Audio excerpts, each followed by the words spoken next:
no humillar al derrotado, porque en Colombia era muy costoso, es decir, era muy violento lo que seguía a la humillación del Partido Conservador o a la humillación del Partido Liberal, siempre terminaba en unas violencias. Pensemos que todo el mundo piensa de la misma manera y hay una sola persona que piensa distinto. La opinión de esta persona es casi tan importante como la opinión de todo el mundo. Y esa es la libertad de expresión. Y allá hay 2 presidentes asesinados, que eso no lo hemos tenido, digamos.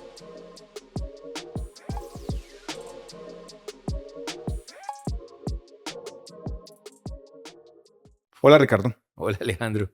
creo que llevamos 4 años ya de tercera vuelta y hemos tenido un tema recurrente que ha ido y venido, que es la libertad de expresión, la cancelación. Sí, Quiero que volvamos sobre este tema.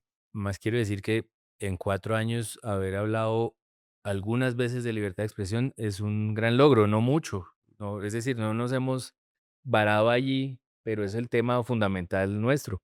Cuando tocamos este tema la primera vez estábamos saliendo de lo que me gusta pensar como un pico de esa teoría de la cancelación, Sí, que en mi opinión ocurrió por allá, esto es ficción, en el mes de julio-agosto de 2020, en plena pandemia, cuando la radio pública de los Estados Unidos hizo un largo reportaje sobre cómo descolonizar nuestras bibliotecas. Y había que irse para allá y coger a Joseph Conrad y sacarlo de ahí, claro, exiliarlo intelectualmente, que era la locura de lo woke. era el woke total. Antes, pues uno veía que Tintín era pues el colonialismo más repugnante del mundo, no sé, Indiana Jones, el cine de Hollywood, pues muy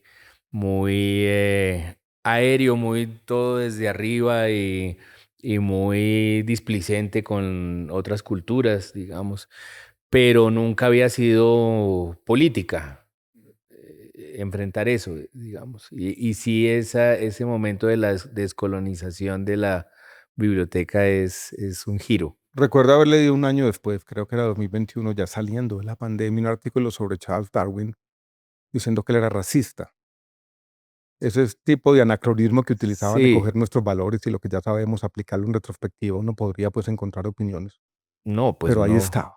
podría uno descalificar, desconocer, cancelar a todos los personajes de la historia si les desconoce el contexto y sí, y las vidas que se vivían en esos momentos. Cuando mencionamos un poco la elección de Donald Trump, dijimos lo que todo el mundo había dicho, que en parte esa elección era una reacción en contra de eso. Pero ahora, paradójicamente, la cancelación viene de la derecha trumpista. Sí, en el primer gobierno de Trump, en el que él hacía esfuerzos por ser presidente y verse presidencial y portarse como con cierto decoro de estadista, no, es decir, era imposible, pero estaba más contenido, digamos. Él no hizo esos esfuerzos de desquitarse de las cancelaciones que venían del progresismo, del liberalismo. Pero aquí sí llegó con toda, con ánimos vengadores y empezó por NPR, por PBS, los canales públicos de radio y de televisión, agarró al Smithsonian y lo reformó, todo para ahuyentar lo woke. Desde sus primeros discursos lo propuso como una política de su gobierno, erradicar lo woke y pues ha sido clarísimo en estas semanas, luego de esa famosa reunión, ya no recuerdo si era un almuerzo o una comida con todos los dueños de los canales digitales de hoy, desde Facebook hasta Apple, hasta Microsoft, en fin, esa famosa comida o almuerzo en la que todos le daban las gracias y le besaban la mano como al padrino, que fue más bien vergonzoso. Luego de eso ha sido muy claro que estamos en un momento en el que están tratando de sacar a los presentadores de los famosos talk shows, que desde mi punto de vista son brillantes todos, unos maestros del humor y que sí han sido muy consistentes en la crítica de Trump desde 2015 para acá. crítica de Trump, pero también la crítica al poder. Si uno Sí, en pudiera elogiar general. en algo a los Estados Unidos es que siempre tuvieron esos mecanismos de defensa y Totalmente. cierta ironía liberal y Sí, cierto tema de tomar distancia del poder, una distancia escéptica. Y había sus espacios, lo vamos a llamar en nuestro lenguaje, de sanidad, totalmente. una forma del arte de no enloquecer. Sí, uno veía esos documentales de Michael Moore, es decir, Fahrenheit 9/11 o Bowling for Columbine, todos esos documentales, o el de la salud, el que se llama Psico, y uno decía, es increíble que en ese país se pueda hacer eso, La se pueda, autocrítica que existía completamente. pero Era libre, brutal. muy diferente de China, No, Rusia, de pues lo que qué tal. fuera, y era la gran ventaja democrática de los Estados Unidos, hoy Sí, amenazada. Este es el cuarto programa, creo, donde hemos hablado lo mismo. Creo, Ricardo, que yo siempre he traído a cuento una cita que está por allá en un libro muy bonito que escribió Isaiah Berlin sobre la libertad, donde él menciona a John Stuart Mill, que escribió este otro libro que se llama así también sobre la libertad en 1859, que es el manifiesto más importante sobre la libertad de expresión, donde tiene una especie de optimismo liberal sobre el mercado de las ideas, pero también es absolutista en el tema de libertad de expresión. No se puede suprimir ninguna idea, ni siquiera la mentira.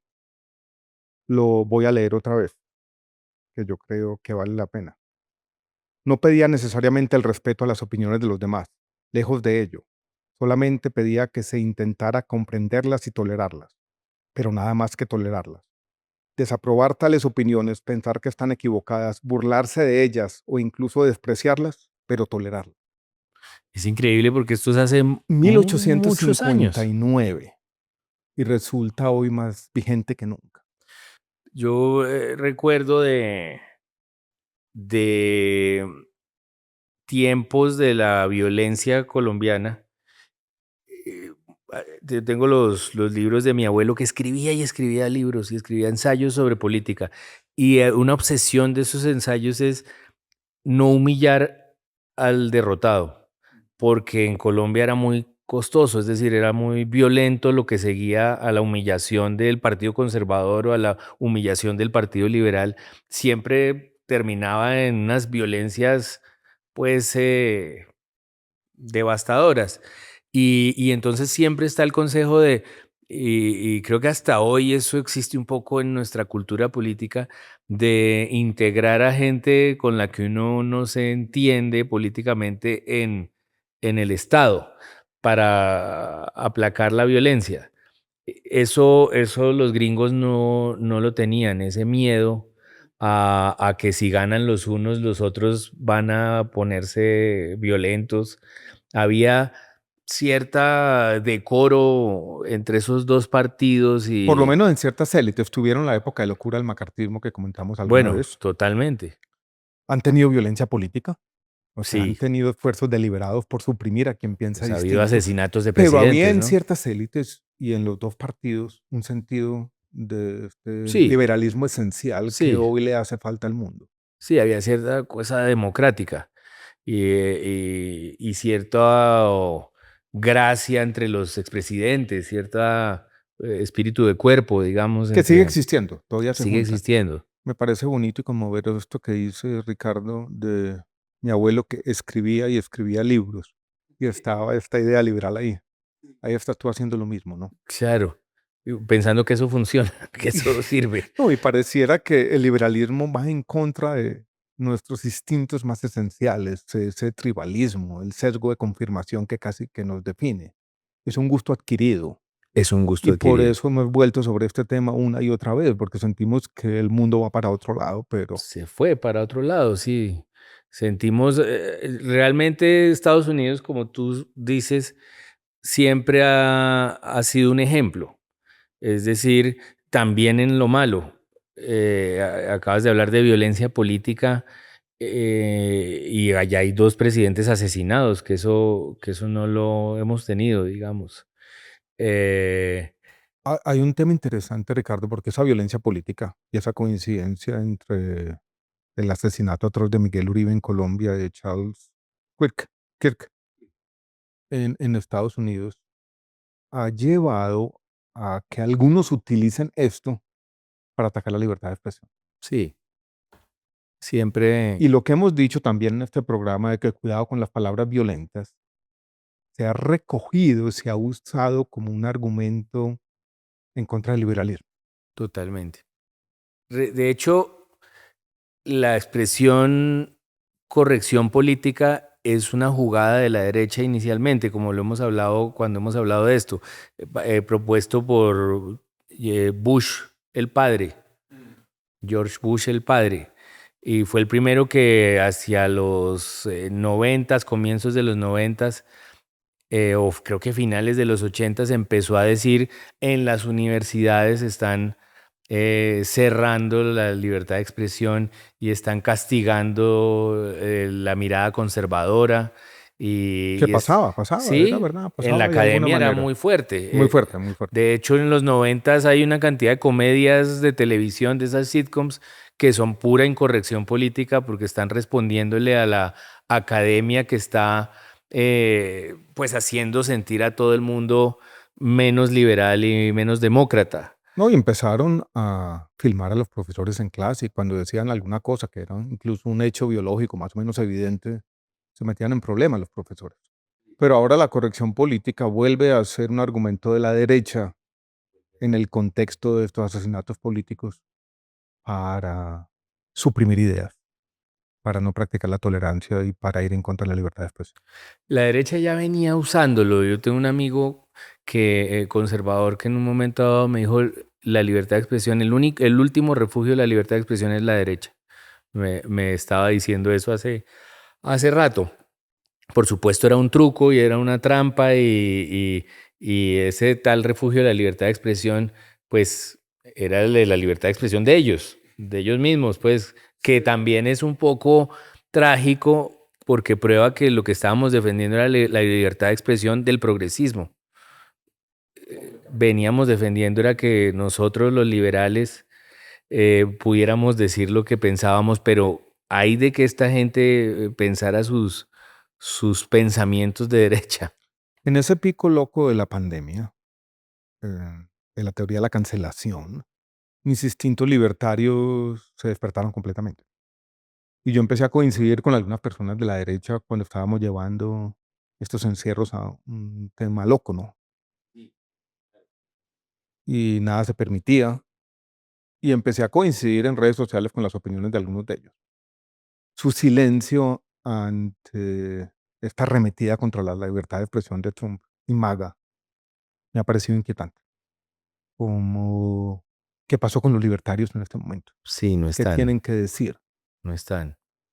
En esta cuenta de Free Press, que uno la consigue en todas las redes y en internet y todo, hoy hay un artículo alegrándose de que Hollywood haya redescubierto la libertad de expresión en relación con el caso de Jimmy Kimmel y la cancelación que luego se revirtió y Kimmel volvió a su programa, dio su monólogo muy brillante sobre la libertad de expresión, sobre el derecho que tiene la gente de decir lo que quiera si a uno no le guste, explicando que él no se estaba burlando, ni más faltaba de que De, hubieran de asesinado a a Kirk, Kirk, ni de Kirk, sino de la reacción de Trump, que fue que terrible. la reacción de Trump fue muy infame, digamos. Fue infame y parecía completamente desconectado. Incluso yo le entendí como un momento de, no sé de qué está hablando. Sí, no se entendía. Empezó a hablar de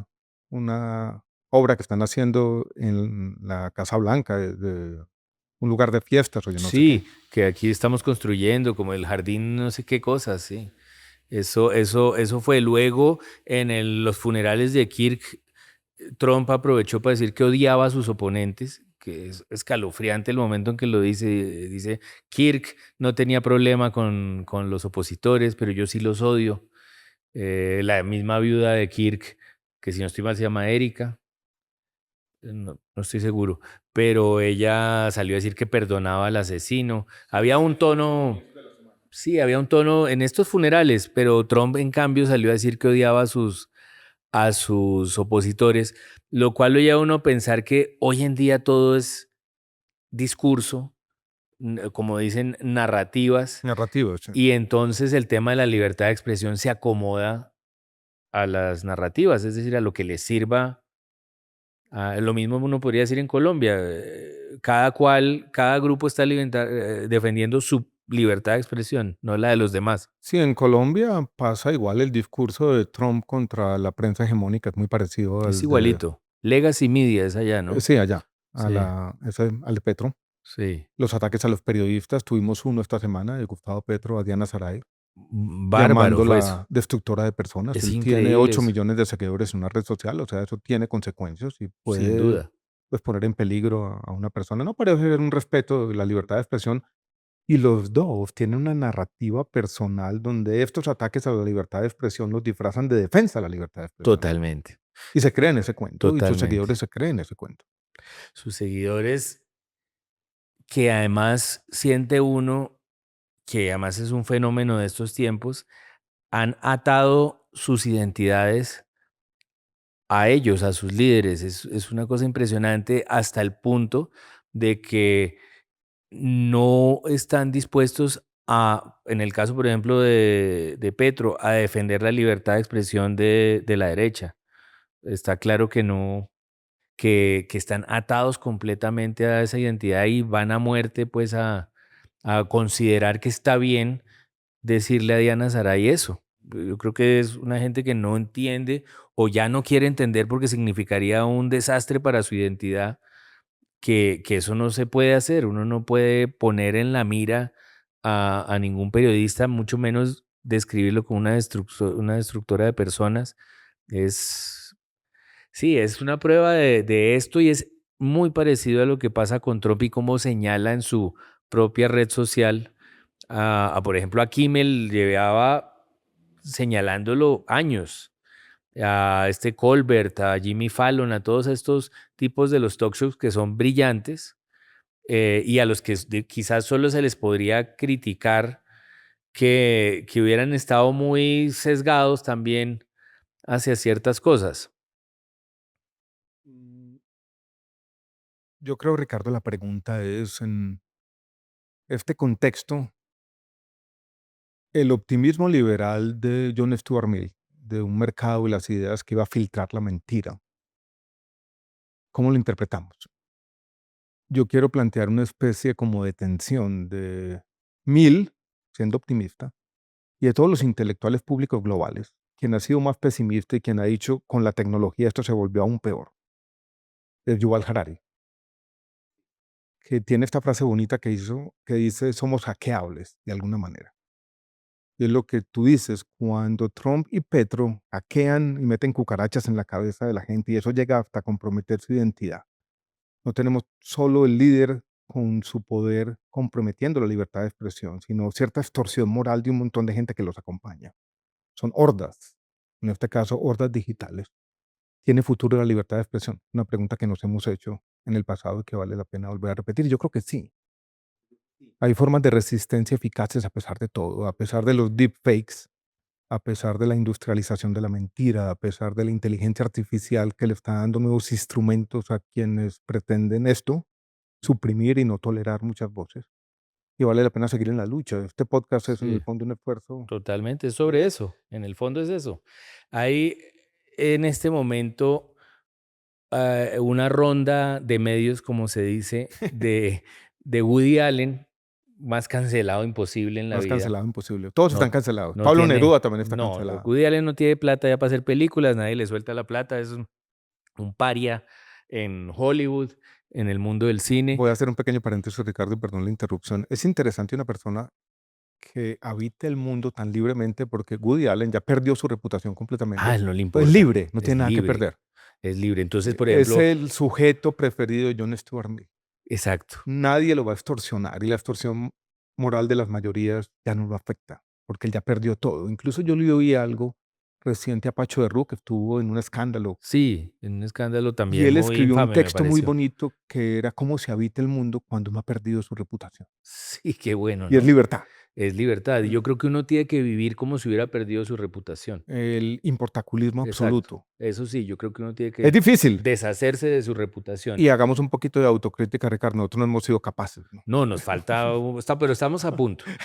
En todo caso, Woody Allen está de ronda de medios y entonces ha tenido unas entrevistas fascinantes porque está desatado. No solo va a cumplir 90 años, sino que ya no le importa. Libertad Ya, absoluta. él dice, yo ya hice Libertad 50 absoluta. películas, si no me quieren dar la plata, no me la den, que no me importa, ya tengo plata, estoy tranquilo. Ya le dejó al mundo Dice, a mí me su gusta historia, ya escribir, contó. dice, a mí me gusta es escribir, puedo escribir novelas y se las publican, no tiene ningún lío, pero entre las cosas que dice en un par de entrevistas, me fascinó cuando le hablaban de la cancelación, que decía, yo he estado pensando en la cancelación, dice él, y si uno debe ser cancelado de una cultura, esta es la cultura de la que yo quiero ser cancelado. Es decir, yo no quiero pertenecer a esta cultura. Todo está conectado. Volvamos a John Stuart Mill. Él, en ese libro sobre la libertad, dice una cosa. Pensemos que todo el mundo piensa de la misma manera y hay una sola persona que piensa distinto. La opinión de esta persona es casi tan importante como la opinión de todo el mundo. Claro, claro, Y esa es la libertad de expresión. claro. Y este señor entonces, bueno, participó en Dice, el Festival de Cine de y Rusia. dijo, yo soy esta persona, Es él. esta otra. Y Sí, si todo el mundo piensa distinto, pongo mi idea en totalmente. contraposición. Y soy cancelado y soy orgullosamente cancelado. Orgullosamente cancelado. Entonces fue al Festival de Moscú por Zoom, por Meet, esos Sí, sistemas pues se de llamadas. conectó. Sí. Se conectó y lo vaciaron por participar y dijo, es que a mí no me importa Putin. A mí lo que me importa es que la cultura rusa es fabulosa y ha sido mi cultura también. Y entonces tiene una libertad para decir esas cosas y en lo político le preguntan por Trump, él dice, yo no estoy de acuerdo con él en el 95% de las cosas.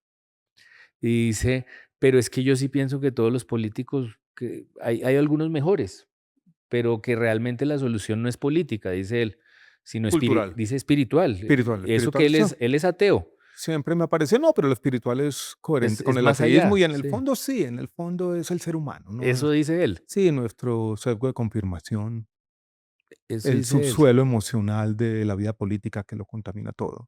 Y entonces es un poco lo que se hace en este podcast, que es, pues ese, uno sí puede ser veraz en la amistad, uno sí puede defender los derechos de los amigos, uno en su familia no se pone a dar noticias falsas, uno no le llega y le dice a la familia, cancela pues a los hijos, o en las familias, en los grupos humanos, en la amistad, la gente sigue siendo veraz y compasiva, y entonces es posible una derrota de ese aparato enorme de propaganda en que está convertida la política del mundo. Hay un ámbito donde uno puede ser tranquilamente una buena persona, quizás, y donde estos instintos liberales que aparentemente van contracorriente se pueden ejercer tranquilamente y Tranquilamente. están ahí, ¿no? Incluso uno puede tener Están ahí. en su vida Y familiar, puede ser muy liberal y un día puede ser conservador y un día puede estar preocupado por la seguridad de sus hijos. En ese mundo uno es más complejo, más completo, menos caricaturizado y ese es el futuro del mundo, de puertas para adentro. he estado en algunos escenarios, Ricardo, recientemente, donde he oído la siguiente crítica de alguien podría hacerle a este programa, donde dicen, yo no acepto esa idea que la izquierda y la derecha son iguales, por ejemplo, en esto, que las verdaderas amenazas vienen de la derecha. He Mm. oído ese argumento 2 o 3 veces en los últimos meses. ¿Qué opinas de eso? No, a mí me parece que lo que hemos visto, bueno, a ratos pienso que no es tan claro ni la izquierda ni la derecha, sino que ahora hay gente atada a líderes. Es decir, a mí me parece que era de izquierda el plan que hizo Jorge Iván González en planeación. Ese esfuerzo que hizo por trazar lo que iba a hacer este gobierno era un esfuerzo de izquierda, El pero eso no se siguió. plan de desarrollo que nunca leyó el presidente Petro. Exacto. A mí, Eso era un gobierno de izquierda, lo que planearon, pero lo que se ha dado no es un gobierno de izquierda, por ejemplo. Claro que Trump tiene más poder que Petro, Mucho más, sí. que lo ha usado de alguna manera, de una forma más intimidante porque tiene más poder y tiene Claro. todo el establecimiento Tiene, republicano tiene detrás. ejércitos. Pero en su estilo yo veo muchas afinidades. Yo también. Yo también veo el estilo y yo no creo que sea una amenaza menor. Por ejemplo, lo de Diana Saray. Yo no creo que eso sea menor. Que lo podamos así despreciar o hacer No, de lado como yo no creo que sea algo menor. irrelevante, no. No creo que sea menor cuando Petro habla mal de la registraduría, que sea menos malo que cuando Trump habla mal de sus elecciones. Y este tema de las hordas digitales, yo hice un comentario sobre el discurso de Gustavo Petro, cualquiera, ¿no? Lo primero que se me Sí, lo que ocurrió, opinaste. sí, donde dije, entre otras cosas, que no era el comentario de un jefe de Estado. O sea, no obedece a una reflexión geopolítica de qué lugar ocupa Colombia, qué quiere uno No, transmitir, de cuáles son los intereses legítimos de un país que uno quiere no. defender, sino es su opinión, es la opinión de una Se persona. representa a sí mismo como un columnista. Exacto, un Sí, columnista, un profesor sí, que eso es llegara así. desde afuera. O sea, Yo también pienso eso, sí. y utilicé una figura porque él tenía una bandera que no era la bandera de su país, sino la bandera de esa libertad y muerte, de esa idea que le gusta decir. Y vienen las reacciones airadas y muchas es hay que callar a este hijo de puta. Uy, uy, Eso es uy. lo que dicen No, no, no, es que eso es y eso es increíble. parecido a lo de Trump. Mm.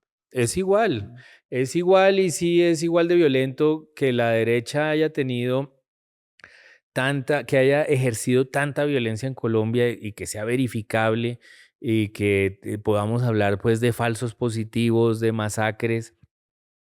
No nos debe hacer olvidar la violencia que puede haber venido del otro lado. Es que, por ejemplo, un secuestro que dure 14 años, eso es una tortura que no ha visto la humanidad en otras culturas. Un tipo que Completamente. esté secuestrado 14 años, es que eso es repugnante e impensable. Entonces siempre estamos en la lucha por, como tantas veces ha dicho De la Calle, descubrir que no hay violencia buena. Es que es como su frase que repite y repite porque toca repetirla. Y es que uno no puede decir que era menos grave secuestrar a un tipo 14 años o meter a alguien en un hueco para presionar cosas políticas. Es decir, otro tema de nuestro podcast y de tus libros recientes, pues es esa locura, esa demencia. Y la demencia sí es la misma, que es la demencia del fanático, de venga de la derecha o venga de la izquierda. Claro, uno se puede poner a contar cuántos muertos se le debe a cada lado y probablemente ganaría la derecha en ese caso. Pero bueno, es que si uno empieza a contar muertos ya está jodido. Una crítica que nos han hecho, Ricardo, que te han hecho a ti, que me han hecho a mí, es la siguiente, es pobres liberales no se han dado cuenta que el mundo cambió. Sí, eso también. Pero yo creo que lo que nosotros estamos diciendo es claro que nos hemos dado cuenta que el mundo cambió, Sí, claro. pero vamos a resistir un poco. Claro que nos damos cuenta que esto es una locura. Escribir Ah, libros, ¿a quién le así importa? sea, así tengamos alguna idea por allá medio trágica de la ineficacia de nuestros esfuerzos. Vale la pena. Claro. Es que nosotros escribimos libros y los libros ni siquiera cuando no había radio ni televisión eran populares, eran masivos, digamos. Eh, eh, Luego escribimos libros cuando la televisión era masiva, ahora cuando internet, ahora cuando la gente solo ve reels. Entonces ya de entrada nuestro oficio es una resistencia muy particular y como un llamado a replegarse y a refugiarse y a investigarse a uno mismo, que es una contribución pequeña, pero que va poco a poco. Es un oficio lento y paciente y que va avanzando como avanza un rumor, pues eso es muy lento y hay que tener claro que es el oficio de un viejo, además. Yo cuando escribí este libro, No espero hacer ese viaje, encontré, y que esto ya lo había dicho, creo yo, en la biografía, la última que escribió Stefan Zweig sobre Michel de Montaigne, esta frase que decía, ¿qué hace una persona de entendimiento que le gusta escribir, por ejemplo, en este mundo?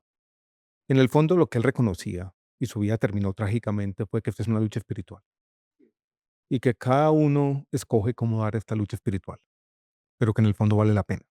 así totalmente. sea personalmente. Me parece clave porque volvemos a lo de Woody Allen diciendo, el lío es espiritual y hay gente a que le sirven los libros, a nosotros nos sirven, hay gente que le sirve la matemática, hay gente que le sirve el deporte, pero todos tenemos que dar con la ficción que nos contiene, que nos sujeta para no ser violentos y, y eso es lo que tenemos que defender, sobre todo, no los libros ni el deporte, sino el derecho a contenerse a uno mismo y las herramientas para contenerse uno mismo.